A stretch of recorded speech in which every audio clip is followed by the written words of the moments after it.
एक महिला जो रहती है उसके कुछ एक्स की बुखार चढ़ती है। जैसे आप जानते हैं कि किसी के साथ में लव करने लगती है, लव मतलब प्यार करने लगती है और इसी दौरान पर उस लड़के से कुछ ऐसी बातें करती है कि जो उसका लाइफ पार्टनर रहता है, जो प्रेमी रहता है, इस बात को इनकार कर देता है और पत्नी ही अपने ही पति की हत्या करके और अपनी ही प्रेमी संग फरार हो जाती है। तो दोस्तों, आज की जो घटना हम सुनाने जा रहे हैं, इस घटने को और इस कहानी को अगर आप सुनोगे तो आप इस बात की कल्पना नहीं कर सकते और इस बात की आप सुनोगे तो आपके पैरों से ज़मीन निकल जाएगी। क्योंकि दोस्तों, आज की जो स्टोरी है ये काफ़ी दर्दनाक स्टोरी है और स्टोरी को अगर गहराई से समझोगे तो सोच में पड़ सकते हो। दोस्तों, बढ़ते हैं स्टोरी की तरफ और स्टोरी समझने और सुनने से पहले आपसे एक ही रिक्वेस्ट रहता है कि चैनल पर पहली बार विजिट किए हैं तो चैनल को लाइक और सब्सक्राइब ज़रूर कर लेना। जो क्राइम की स्टोरी रहती हैं वो हम अपने चैनल पर डेली आप लोगों के बीच शेयर करते रहते हैं। दोस्तों, आज की जो घटना निकल के आ रही है, ये घटना उत्तर प्रदेश कानपुर की, जहाँ पर कहा गया है कि धर्मपुर थाना के अंतर्गत में एक छोटा से गांव लगता है जो देखा गया है कि लक्ष्मणपुर। लक्ष्मणपुर में एक महिला रहती है जिसकी उम्र लगभग 25 साल रहती है, जिसका नाम सीमा रहता है। सीमा अपने पति से काफ़ी खुश थी, लेकिन सीमा को देखा गया है कि तकरीबन 2 बच्चे भी थे, जो कि कहा गया है कि सीमा को किसी अपने ही गांव में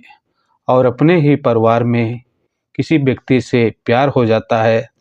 और प्यार इस कदर से सीमा को होता है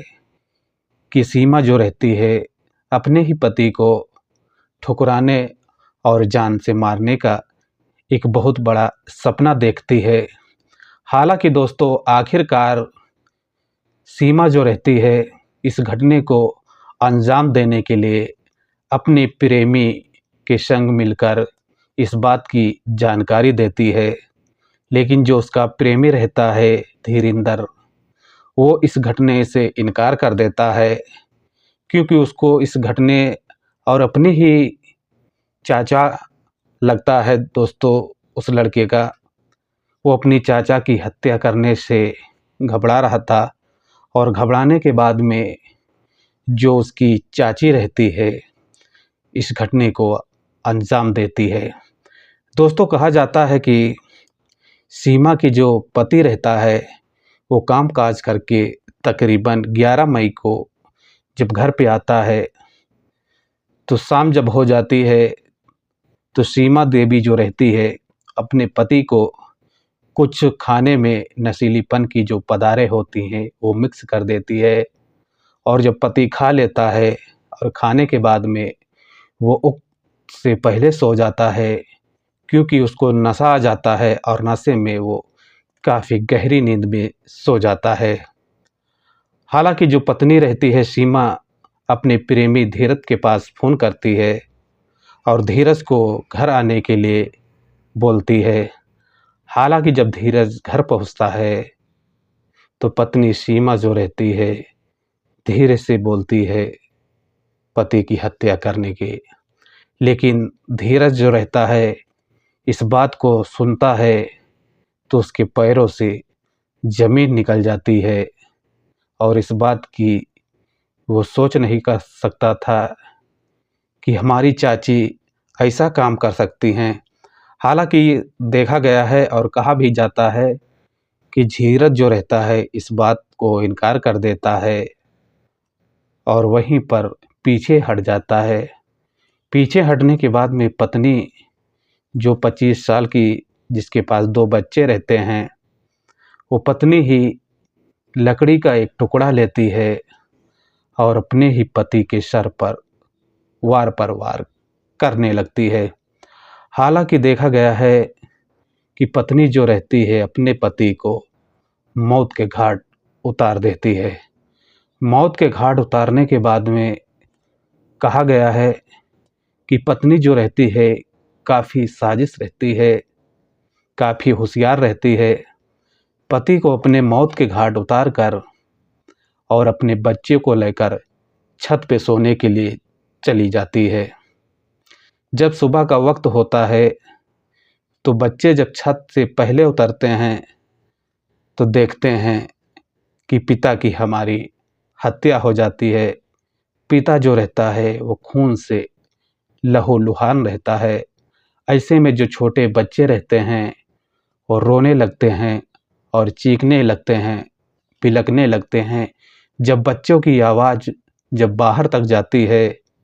तो घर के और जो बाजू के लोग रहते हैं वो दौड़ के आते हैं और बच्चे से जब रोने की आवाज़ सुनते हैं तो बच्चे से कुछ पूछने लगते हैं। तो बच्चे यही बात बताते हैं कि पापा को कोई मार कर चला गया है। हालांकि जब काफ़ी लोग इस बात को जानते हैं और गांव के लोग जब वहां पर पहुंचते हैं तो देखते हैं जो वहां का मंजर रहता है कि जो हत्या किया गया था इस तरह से किया गया था कि उसके सर को जो है कुचल दिया गया था और जो इसकी पत्नी रहती है वहीं पर ज़ोर ज़ोर से चीख रही थी, रो रही थी। हालांकि ऐसा लग रहा था कि पत्नी ही नहीं कातिल कोई और है। हालांकि इस मामले को लेकर जो वहाँ के परिजने रहते हैं वो पुलिस को सूचना देते हैं, जहाँ पर कहा गया है कि धर्मपुर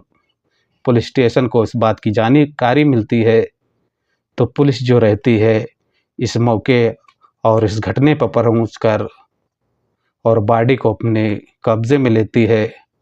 और पोस्टमार्टम के लिए भेज दी जाती है। पोस्टमार्टम की रिपोर्ट आने की इंतज़ार रहती है। हालांकि पुलिस जो रहती है ये अपना मामला जो है शुरू कर देती है, इधर उधर जांच करती है, लेकिन कहा जाता है कि पुलिस के हाथ कुछ नहीं आती। और उसके बाद में जब पोस्टमार्टम की रिपोर्ट आती है तो उसमें बताया जाता है कि रिपोर्ट में दिखाया गया था और कहा भी गया था कि कुछ नशीलीपन की जो पदार्थें हैं उसको खिलाकर गहरी नींद में सुलाने के बाद में ऐसे में हत्या की गई थी। हालांकि पुलिस जो रहती है संकेत हो जाती है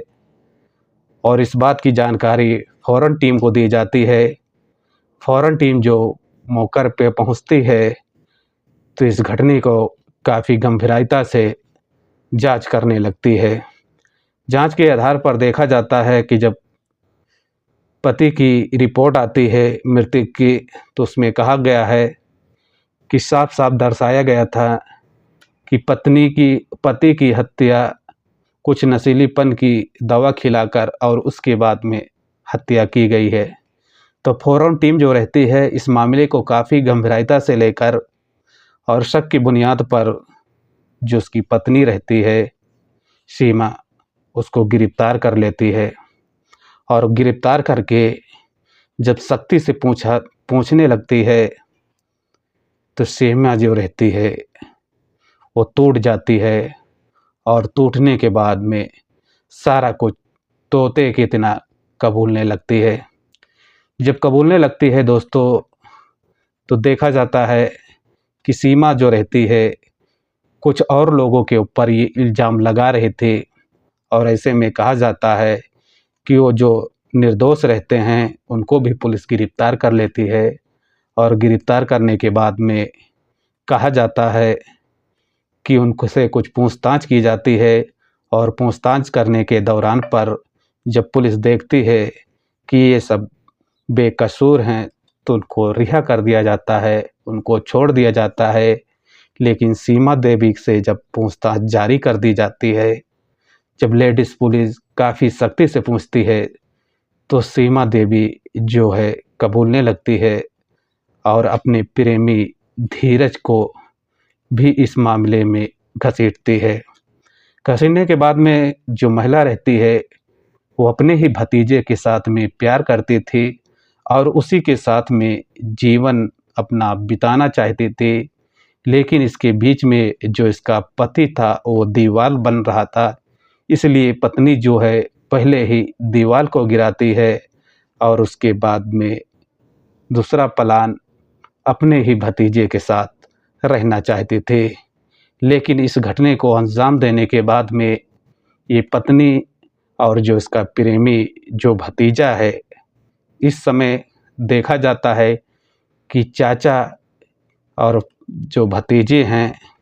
इन दोनों को